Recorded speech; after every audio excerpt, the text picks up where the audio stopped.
Hello, Wolfpack, and welcome back to school. This is Mrs. D. Today, we're going to talk about literacy in bilingual settings.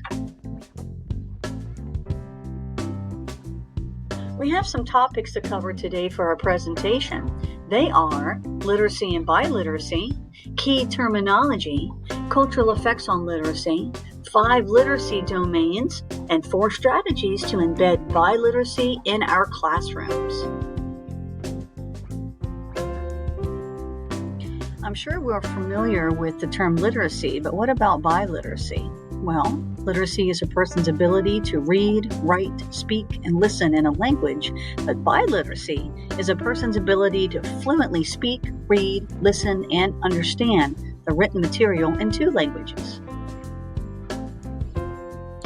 Why do you think literacy has so many different meanings depending on who you ask?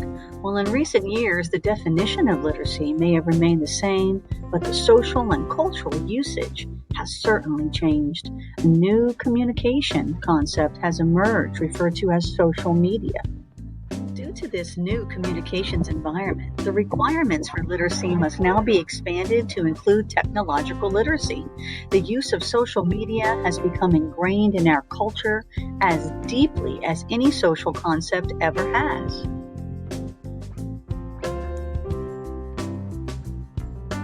This technology-based form of communication still requires the need for a literate population, even though it relies on a different set of skills for reading, writing, speaking, and listening effectively. As teachers of bilingual students, these technology-based communications offer a wider range of instructional support. Here's some terminology you may encounter in the bilingual setting. An ELL learner is anyone who doesn't speak English fluently or is still learning English. Academic English is the English language ability needed to participate in school, and bilingual education is a program that provides instruction in both. More terms you may be exposed to in a bilingual setting is native language. That's the first language a child learns that is spoken at home. Standard English refers to formal English writing and speaking, and transitional bilingual education uses 2 languages to provide instruction. So what are the effects on literacy in a bilingual setting?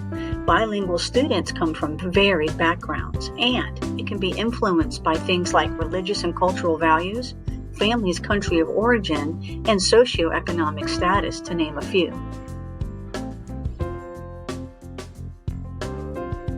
More cultural effects on literacy is what we mentioned before. These background factors can literally shape the way our ELL students interpret and participate in their environment, and they can also shape and determine what types of language uses that they're going to use socially in their world. Another question is, what is the effect of the related literacy domains listed here? They include reading, writing, listening, speaking, and language on our bilingual settings. These are truly a benefit that teachers can capitalize on in the classroom environment.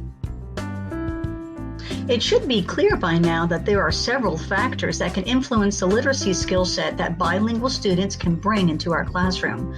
The question is, how does bilingual literacy affect each domain? Being bilingual makes a difference in learning how to read. The bilingual literate students' advanced phonological awareness is the key indicator for reading.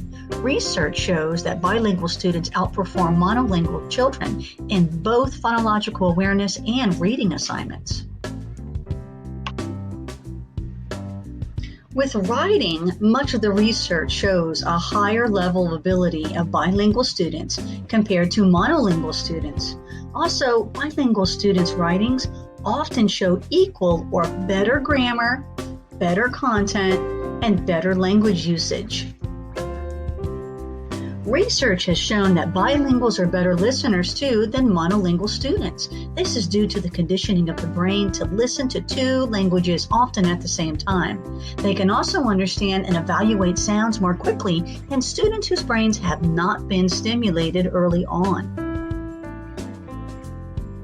The benefits of bilingual speaking are, number 1, improved mental ability. Number 2, improved cognitive functions such as switching back and forth from a task. Number 3, better social interaction and empathetic perspectives which better support an understanding of what the speaker means. Mentioned earlier, bilingual students come from various backgrounds. It can determine what types of language choices bilingual students use. Background factors offer teachers clues as to the reasons for the level of language literacy a bilingual student may bring to the classroom.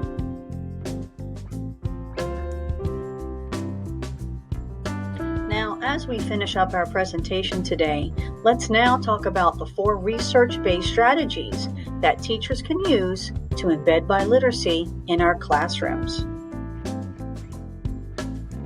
From a teaching perspective, we must employ classroom strategies that will allow for participation for all students, build in content area vocabulary and language structures, build on background knowledge, and of course, increase student interaction whenever possible.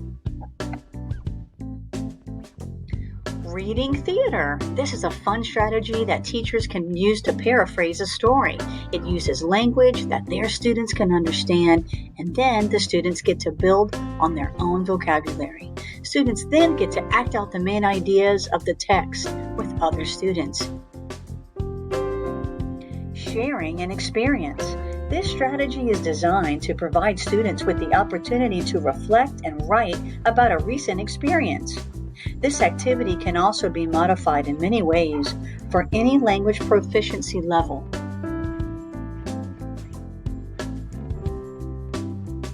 Sentence prompts. This is a nice, versatile strategy that provides students with sentence prompts designed to give them time to practice speaking using complete sentences.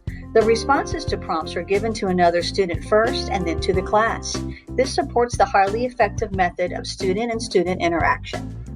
Paired literacy. This is a great strategy that consists of literacy instruction both in the student's native language and English.